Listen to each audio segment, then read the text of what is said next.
Hello বন্ধুরা, আবার নতুন রান্না নিয়ে চলে এসেছি তোমাদের সাথে শেয়ার করতে। দেখো রান্নাটা কি করছি, তার জন্য অবশ্যই তোমাদের পুরো ভিডিওটা দেখতে হবে, যেটা বরাবর বলে থাকি আমি। এই দেখো, প্রথমে বাটার দিকটা দেখিয়ে দিচ্ছি। চাল মগজ, সর্ষে আর কাঁচা লঙ্কা এইভাবে বেটে নিতে হবে ভালো করে। বেশি কিছু দিয়ে রান্নাটা হবে না, এই সব দিয়েই হবে।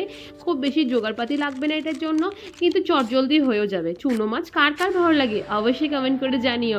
চুনো মাছ আমার খেতে দারুণ লাগে, তার জন্যই মা বারবার করে এই রেসিপিটা বানায়। এই রেসিপিটা খেতে সত্যি খুব সুন্দর হয়, অবশ্যই বানিয়ে দেখো তার জন্য। আর আমাকে জানিও কেমন হয়েছিল তোমাদেরটা। আমারটা তো দারুণ হয়েছিল। এই দেখো চুনো মাছ লাগছে, তার জন্য মোটামুটি এখানে 200-250 মতো চুনো মাছ নিয়ে নিয়েছি আমি। আর সঙ্গে দিয়েছি হলুদ আর নুন।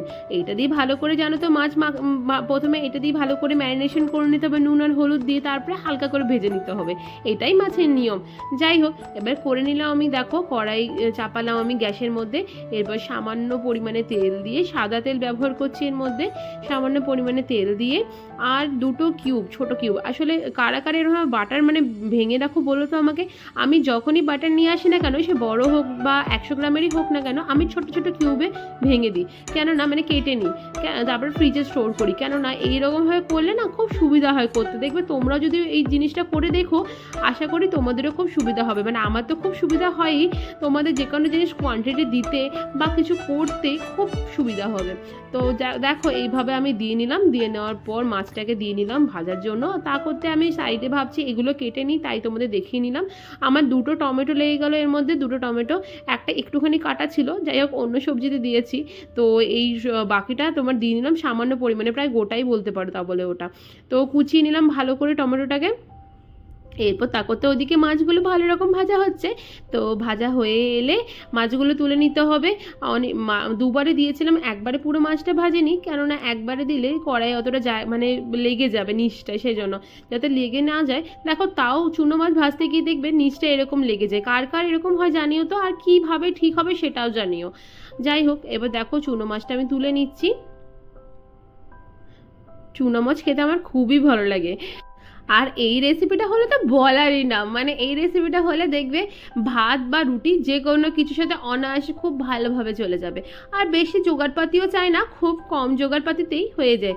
সর্ষে তো সবাইকার বাড়িতে প্রায় থেকেই থাকে, আর চাল মগজ যদি নাও থাকে সামনের দোকান থেকে 10 টাকার একটু কিনে নিলেই হবে।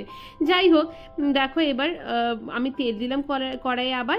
এরপর কালো জিরে ফোড়ন নিয়ে নিচ্ছি এর সাথে। আর দিয়ে নিচ্ছি সামান্য পরিমাণে হলুদ। আর দিচ্ছি সেই বাটাটা, সর্ষে আর চার মগজের বাটা। আর কাঁচা লঙ্কাও ছিল ওর মধ্যে, কিন্তু তোমরা দেখেছিলে বাটাটা কি কি বেটেছি। যাই হোক, ভালো করে কষিয়ে নিতে হবে এটা। আর সঙ্গে দিয়ে নিতে হবে টমেটোগুলো। দিয়ে টমেটো দিয়ে ভালো করে কষিয়ে নিতে হবে। এটাতে আর কিছু পড়বে না, এই দুটোই পড়বে খালি। এটা হচ্ছে বাটার চুনো। বাটার চুনো বানাচ্ছি, জানি না কে কে খেয়ে আছো, বাট এই রান্নাটা খুব ভালো হয়, খুব টেস্টি হয় খেতে। অবশ্যই বাড়িতে ট্রাই করো আর আমাকে জানিও।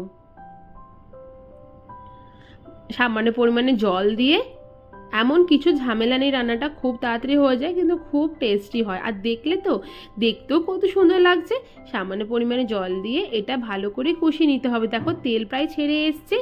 এই তেল ছাড়া অবস্থায় এরপর আরও ভালো করে কষিয়ে নিতে হবে। কষিয়ে নেওয়ার পর এর মধ্যে সামান্য পরিমাণে বাটার দিয়ে নিতে হবে। বাটারটা মেন হচ্ছে, বাটার জন্য তো তো বাটার তো লাগবেই জানো। বাট খুব বেশি বাটার কিন্তু লাগছে না, সামান্য পরিমাণে লাগছে। আর লাগছে সামান্য পরিমাণে সস। তোমরা যে কোনো কেচাপ দিতে পারো, মানে যে কোনো কোম্পানির। আমি এখানে কিষানেরটা ইউজ করেছি, তোমরা যে কোনো কোম্পানি দিতে পারো। তো মোটামুটি 2 চামচের কাছাকাছি সস দিয়েছি এই রান্নাটার জন্য। 250 গ্রাম চুনো মাছ ছিল। তো দেখে নাও, কোয়ান্টিটিগুলো অবশ্যই নোটিস করবে, কেননা কোয়ান্টিটি ঠিক না হলে দেখবে স্বাদটা যেন বদলে যাচ্ছে, সেজন্য কোয়ান্টিটি অবশ্যই ঠিক হতে হবে। এই যে এবার চুনো মাছগুলো, ভেজে রাখা চুনো মাছগুলো এর মধ্যে দিয়ে নেবো। ভালো করে নেড়ে চেড়ে মিক্স করলে ব্যাস রেডি।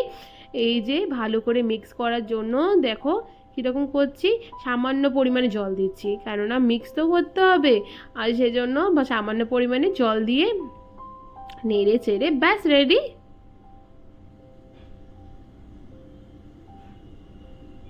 এটা দেখো ফুটে গেছে। একটু তো ফুটতে হবে, না ফুটলে কিন্তু মাছটা নরমও হবে না, মানে নরম তো হয় না, মাছটা একটু হালকা ক্রিস্পি থাকে, মানে একটু ক্রাঞ্চি ক্রাঞ্চি থাকে, কিন্তু এটাতে জিনিসটা মাখো মাখো করবার জন্য পুরো জিনিসটার সাথে তো সামান্য তোমাদের জল দিতে হবে। দেখো ব্যাস রেডি। কতক্ষণ লাগলো? খুব জোর হলে এটা 5 মিনিটের রান্না, 5 মিনিটও লাগবে না। তোমাদের যদি বাটাগুলো রেডি থাকে তো বলারই নয়। দেখো কি দারুণ হয়েছে দেখতে, খেতে অসাধারণ হয়েছিল। খুব বেশি তেল বেল লাগে না, কম তেলেই হয়ে যায়, কিন্তু খেতে অসাধারণ। আর গরম ভাত, রুটি, যে কোনো পরোটা, যে কোনো কিছুর সাথে দারুণ লাগবে এটা। একবার বানিয়ে দেখো, তারপরে তোমরা অবশ্যই আমাকে জানিও। নেক্সট ভিডিও দেখবার জন্য অবশ্যই সাথে থেকো। আজকের জন্য এই পর্যন্ত। আবার নতুন একটা ভিডিও নিয়ে তোমাদের সাথে আড্ডা দেবো আমি। ব্যাস।